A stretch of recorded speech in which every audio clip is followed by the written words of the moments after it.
for engineers in return for 1% of the equity that California was not allowed to sell. Sure. I mean, some equity upside would be great. I have an idea. Chamath, how about you run for governor? Yeah, Chamath. Here's an idea. Why don't you? Isn't that why we're doing the emergency pod? Sacks, I think you should run. We'll be right behind you. Have we disparaged you too much, or has this been too difficult to get through speaking of politics, though, I do need to tell the story. This is a complete non sequitur. In 2012 or 13, I can't remember which year, Mike Bloomberg invites a bunch of us from technology to the White House Correspondents' Dinner. We're like, yes, the White House Correspondents' Dinner. Did you go? That's awesome. Of course, I went once a year. So, hilarious. Myself, Ian Osborne, Hossein Rahman, the founder of Jawbone. And I have two amazing stories about my experience at the White House Correspondents' Dinner. Three. Number one is like the dinner itself is kind of like a prom just because there's just so many people, right? And so, you have to have a rubber chicken dinner because there's just like 1,000 people in the room. But the second was that Ella McPherson was there, and I've never seen more incredible hair in my life. I have this image of this person's hair, and it was like the thickest, like it was like curly, but like it looked so soft. And I was just like, this is the most incredible hair I've ever seen. I think those are called extensions or a wig, but go ahead.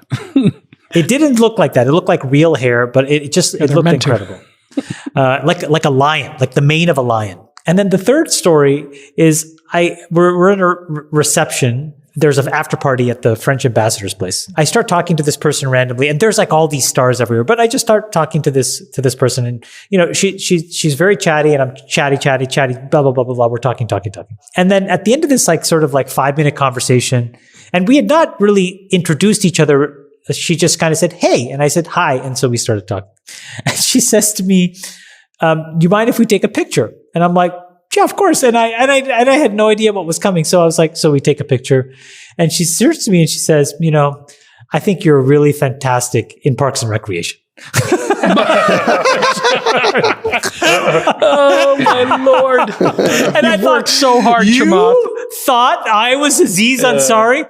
Jesus Christ. How does this happen? At least she didn't call you Urkel. I mean, oh my gosh. That was her second choice. Oh my gosh. I love you in Parks and Rec. Anyways, that's my interaction with politics. I think you're ready for politics because you just avoided the question.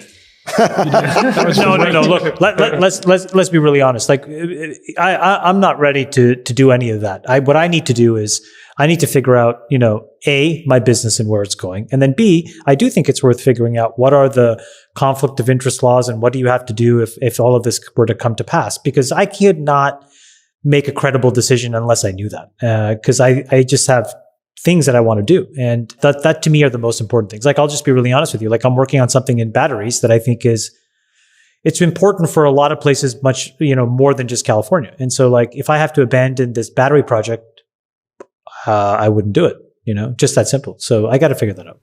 And you got to write down all the illegal things you've done on a piece of paper and all the illegal things you're doing on a daily basis. And then we got to make sure that you're clear on it. You have a case of moleskins? Because I make could sure no start one's for going to find them. I could start filling that in. They're never going to get uncovered. Yeah. The Oppo research has begun. Right. That's what the dinner on Thursday should be about. Should start the Oppo research program. Oh my gosh. That's a long program.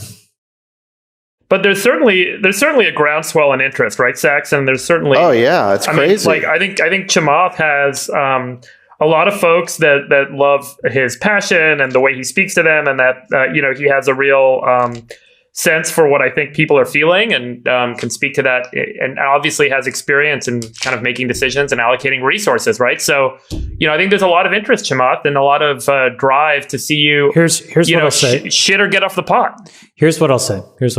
I've grown up with nothing, and getting to the other side, I'm completely convinced that poverty is a disease, that it is, except in this disease, it is systematically reinforced. You know what I mean? So, Jason, stop that, Jason. Keep talking, Chamath is good. Yeah. And I would like to say, all Americans and the citizens of California. I came from nothing. I came from nothing. I would eat rice 3 days a week, and then I would eat the plate the other 4.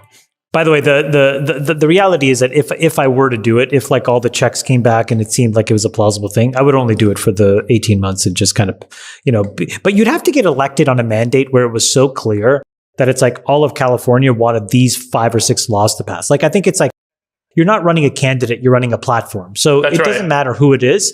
Whoever goes in, it could be me, but it could be frankly Kim Kardashian or The Rock or David Sacks.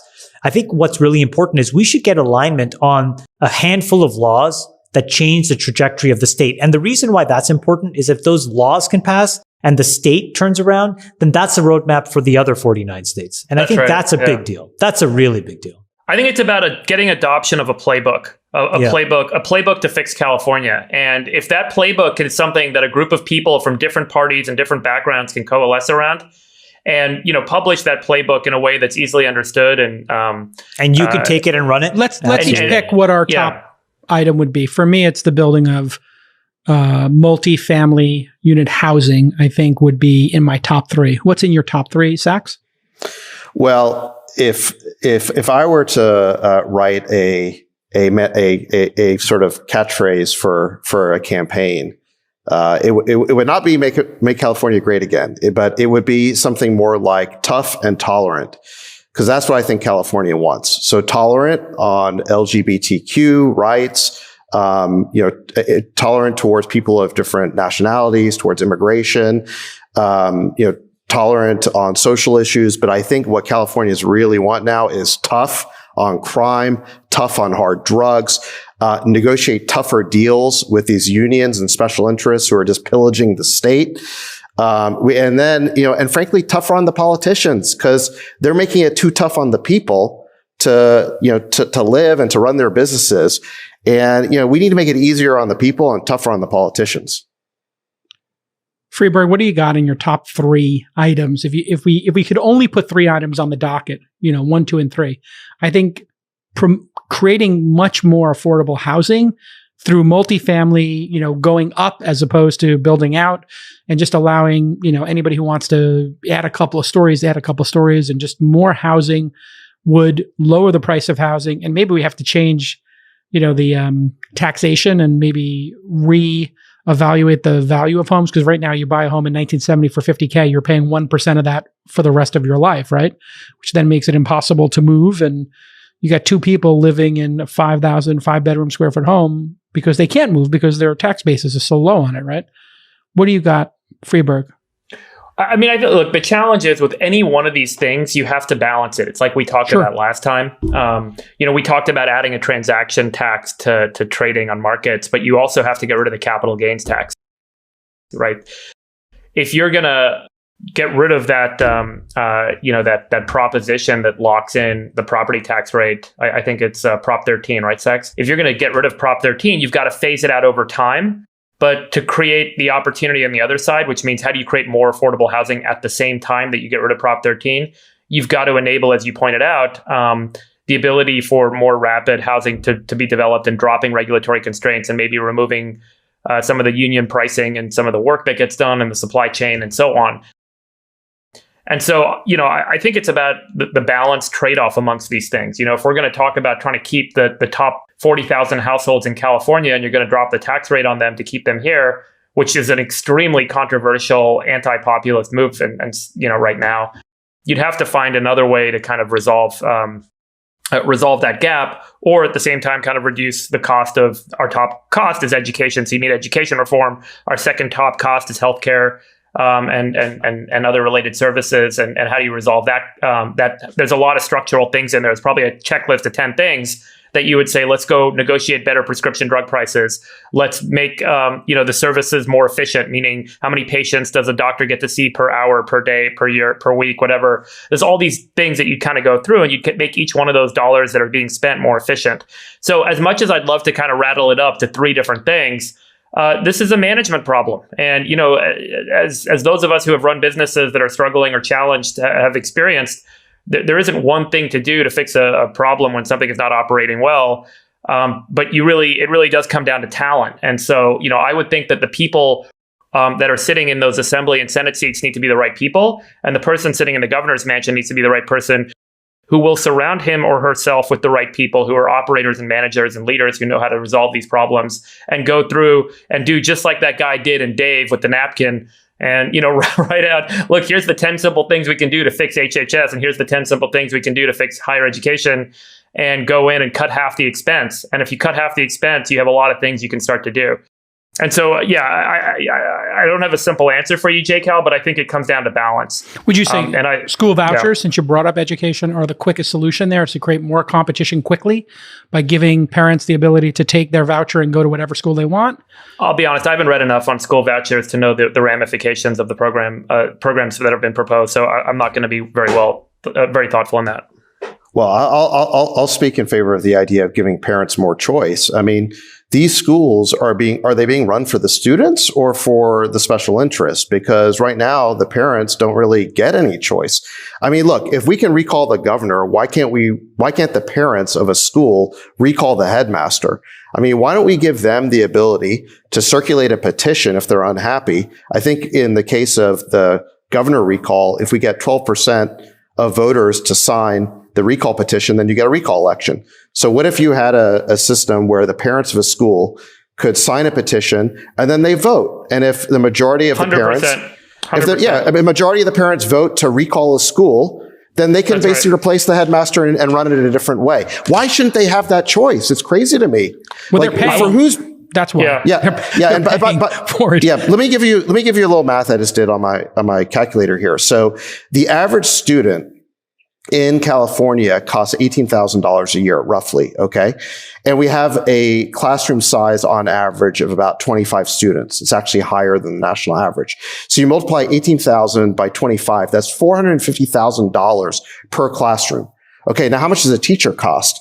I mean, okay. No, that's the average in California for teachers. It's fine, but let's say that we paid teachers extremely well. Let's say we paid the teachers $100,000 a year because we all believe in having great teachers. Okay, that would still leave $350,000 left over. And remember, you don't have a real estate cost, right? The state already owns all these schools. So where is the money going? We've systematically entrenched poverty. I think that what happened to you, Friedberg or Sacks or me or JCal, I don't think it's possible anymore. And I think that we are aberrations. And I think that folks that are younger than us would look at us, and they look at us, I think, in part because they're like, God, I would love to have that shot. And I don't think they know where to start. And I think they also see a system that feels very much rigged against them. So, just buy Bitcoin. I mean, this is why they're attracted to buying Bitcoin or doing what they did with GameStop, and why Wall Street. Insiders versus outsiders. They feel like they have this opportunity to show the man, and they don't. This is why they don't want to take on school debt. I mean, I don't blame millennials for being disgruntled if they got 100 or 200K in debt, and they were told this degree would get them, this would be their ticket, and it's totally been disconnected. It's a lie. It's a great lie. It's a great lie. And that's so, the big lie. Yeah. That's one of the big lies. And I think we're sacrificing it now because we're making this great sacrifice because we're exposing these lies to be exactly as they are. So, I mean, if I had to pick a couple things, JCal, I would say the most important thing for me is school vouchers tied to, I would increase public school salaries. You pick your number. I don't really care what it is. $100,000, $125,000. But you need to tie it to school vouchers so that any parent can put their kid into the best school that is for them. Or start their own school. Like there needs to be competition. Or start if five parents get together and they each get an 18K voucher, they can spend $100,000 on a teacher to teach 5 students. And if they hit their goals, like they're going to do better. What 5 parents, even the most disadvantaged parents would take advantage of this? To me, that would be that's like the first above all else, because I think it creates accountability and it allows our kids to have a decent shot. The second thing I would probably do is I would actually just cut all taxes to zero on the personal side, but I would introduce a progressive taxation system for corporations. And I would try some of these novel things like getting equity in turn for credits and allowing folks to capitalize certain expenses. I mean, these are like, I know people think that's also stupid, but like, if all we did was just own 1% of Apple, Google, Facebook, you'd have $3 trillion, $4 trillion, trillion with a T. You know what I mean? Well, not you. That's 4 trillion in market cap, but you know what I'm trying to say. Like if you control 1% of that, it goes a long way. So there's that, and then I do think that there's something that we need to do for people to be able to live. I remember interviewing somebody, and what he said to me just made me so sad. He's like, he drives an hour and a half into work every day and then drives an hour and a half home. And I was like, how is this possible? And I just thought to myself, like, what does that do to you and your family? He goes, I don't see my family. And I'm like, brutal. Well, can't we just increase your salary? And, that's not possible because of the job that he had. And then he couldn't afford to live. And so all these things just build up in the system. So those would be my 3 things. It sounds like we have a bestie platform. We need to figure out who the bestie candidate's going to be. Hopefully we can convince Chamath to do it. But the first thing we got to do is we got to make sure this recall happens. There's another 5 weeks or so to gather signatures. So everybody should check out the website. It's rescuecalifornia.org. It's rescuecalifornia.org. If you have the means to donate, please do. I donated $50,000 to it. They are taking donations. And even if you're out of state but believe in this cause, like Chamath said, what happens in California, or as California goes, so goes the nation. It would be a really good thing to send a message, even if you're out of state, to these special interests who are ruining the state, that this isn't going to be tolerated, because every politician in the country is going to hear that, and they're going to start realizing, oh, I can't just pay attention to the insiders. I need to start paying attention to the outsiders, to the majority of citizens who've never been organized before, but now they are getting organized. And so we need to send this message. That is the first step. We're not going to get any positive change in this state until the politicians are held accountable, and this recall is the starting point for that. And if you take a picture with the form and CC your besties, we'll follow you back or retweet you or like you, some combination of that. I saw a couple of people did it after the last pod. So print out the form and go ahead and take a picture with it and CC. The next podcast, just for everybody to know, episode 21, we are going to start by reading mean tweets. There have been some unbelievably vicious tweets targeted, typically at Jason, well, and then at me, a little bit at David Sacks, but finally, they went after the Queen? We've broken the seal, and the Queen has been targeted. Really? Wow. He was called sanctimonious. He was called sanctimonious on Twitter. We are going to make him read his mean tweet to kick off episode 21. And we will see you all next time on the All In Podcast. Love you guys. Rain Man David Sacks. And instead, we open source it to the fans, and they've just gone crazy with it. Love you, West. Queen of Quinoa.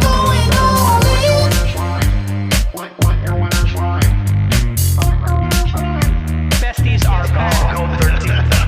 That is my dog taking a notice in your driveway, Sacks. Oh, man. My haberdasher will meet me at Clinton. We should all just get a room and just have one big huge orgy, because they're all just useless. It's like this sexual tension that they just need to release somehow. Wet your beak. Wet your beak. Wet your beak. We need to get merch. Besties are back.